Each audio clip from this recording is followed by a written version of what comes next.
Hello, everyone. Welcome to this new edition of Current Affairs, wherein we cover the important events from the fourth week of June 2022. To begin with, the country is set to recruit the Agniveers under the Agnipath scheme. Despite countrywide protests, the government has hardened its stand on the Agnipath scheme, ruling out any rollback of the controversial military recruitment scheme. The three services came out with the broad schedule of enrollment under the new policy and also asserted that it was aimed at bringing down the age profile of the armed forces.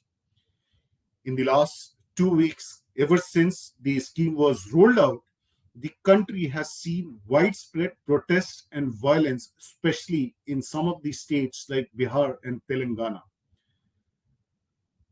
According to Lieutenant General Anil Puri, who is the Additional Secretary in the Department of Military Affairs, the youths who were involved in arson and violence while protesting the scheme will not be allowed to join the services, as a police verification process will be carried out before enrolling anyone.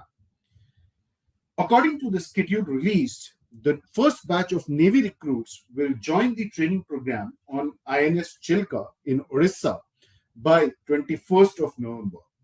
The Navy will recruit both men and women as Agniveers under the scheme. This is the first time wherein women candidates would be recruited in Navy, and it is expected that roughly around 10% of the Agniveers are going to be women candidates in Navy. Talking about the Air Force, the training of the first batch of recruits will start by 30th December this year, and for the Army, the first batch, comprising of 25,000 personnel, will join the training program in the first and second week of December 2022. The second lot will join the training program around February 2023. After the eligibility criteria were notified, the services have already received 57,000 applications under the scheme. The country is set to get its second woman president. The BJP has named Draupadi Murmu, a tribal leader from the state of Orissa, as its candidate for the post of president. The tenure of the current president, Ramnath Kovind, is about to end in the month of July. Draupadi Murmu is considered to be the choice of Prime Minister Modi. And if you look at her life, it has been full of struggles, having lost her husband and two sons. She has a daughter. Talking about her history, Draupadi Murmu belongs to the Santhal community, and she was a teacher before beginning her public life as a councillor in Rairangpur Nagar Panchayat in 1997. She also served 2 terms as BJP MLA from 2000 to 2009 from Rairangpur, and she was a junior minister in the coalition government of BJD-BJP in 2000 to 2004. In 2015, she became the first woman governor of Jharkhand. If she is elected, which is more likely now, she will be the second woman president and the first tribal president. Earlier, we had Srimati Pratibha Patil, who was the president in 2007-2012. The Honorable Supreme Court last Friday upheld the findings of the special investigation team that had given clean sheet to Prime Minister Modi, who was the then Chief Minister of Gujarat during the 2002 riots. The court also dismissed the plea of Jakia Zafari, wife of the former Congress MP Ishan Jafri, who was killed during the riots. The court also dismissed the plea by activist Tistas Telwar, demanding a probe into a larger conspiracy behind the riots. This ruling brings down the curtain on the 2-decade case triggered by the testimonies of IPS officers, which the court ruled as false. Following the court order, a special team of Gujarat police also arrested Tistas Setalwat from Mumbai.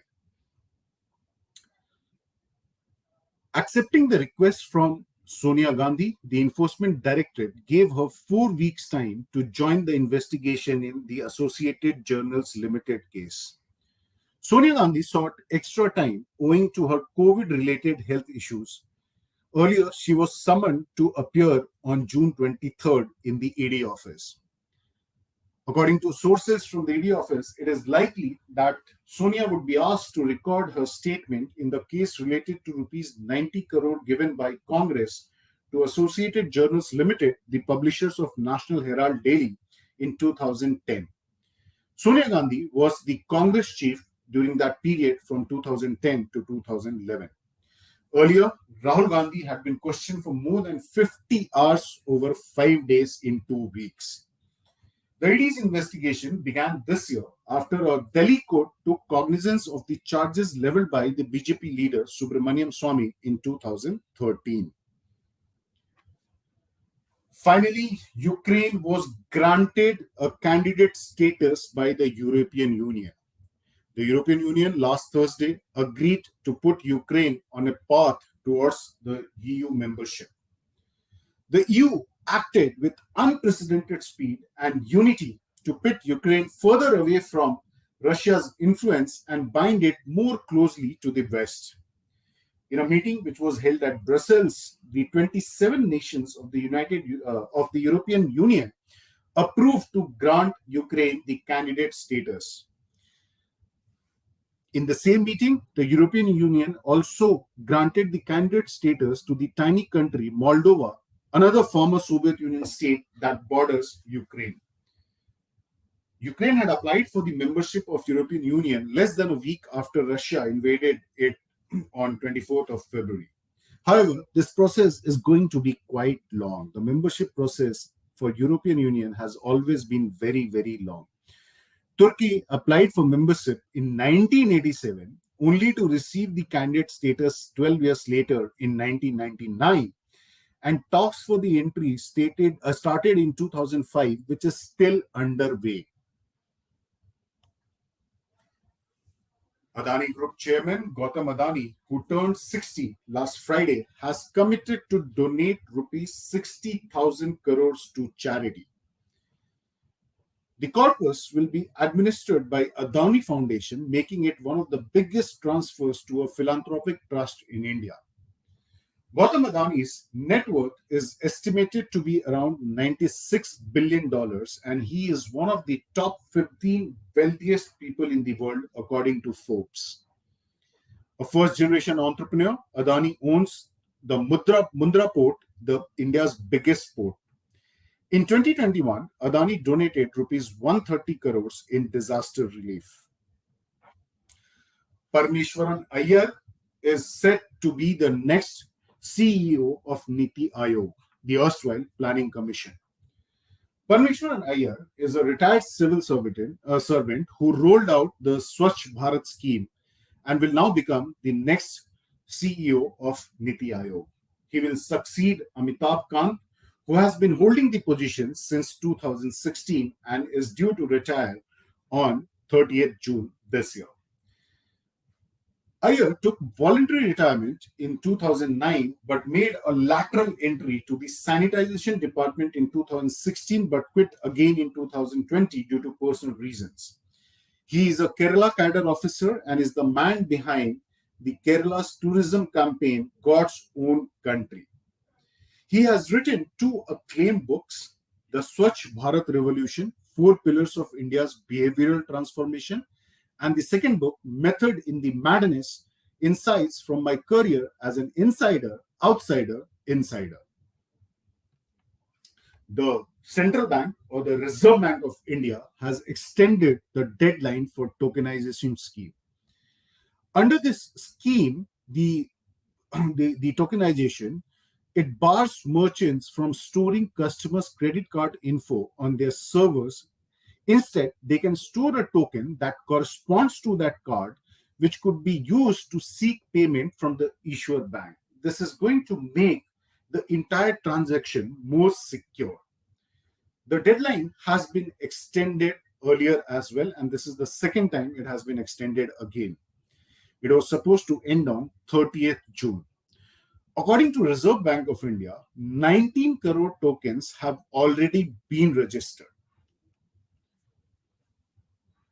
Given the current scenario, the Russian crude now accounts for 10% of the total crude imported by India. India's total import from Russia has increased 50 times in the last 12 months from 0.2% to 10%, and it is now among the top 10 oil suppliers to the country. The total oil imports from Russia stood at 25 million barrels in the month of May, with Reliance Petroleum and Naira Energy accounting for 40% of that import. India, which is the world's third largest importer of crude, gets majority of crude supplies from West Asia, with Iraq on top of the list. Chinese and Indian refiners have been lapping up the discounted Russian crude, even as West continues to curtail offtake ever since Russia invaded Ukraine on 24th of February. The political crisis in the state of Maharashtra continues. In a surprise move, the Eknath Shinde-led camp has moved from Surat to Guwahati, and the crisis continues to peak. Eknath Shinde continues to remain the leader of the Shiv Sena legislature party last week, and all the 37 rebel Shiv Sena MLAs who are currently camping in Guwahati sent a letter to the Maharashtra Assembly's Deputy Speaker, Narhari Zirwal, stating that Shinde will remain their group leader in legislature. Chief Minister Uddhav Thackeray's AD, Ravindra Pathak, was flown to Surat as a mediator between the state head and the rebel group. However, in a shocking turn of events, Pathak switched sides and has now joined the Shinde-led faction. The Shinde-led camp now claims support of 50 MLAs, including 40 from Shiv Sena itself. Those were all the important news from the last week, June 4th, 2022, fourth week of June 2022. Don't forget to subscribe to our social media platforms, and don't forget to subscribe to the YouTube channel and press the bell icon.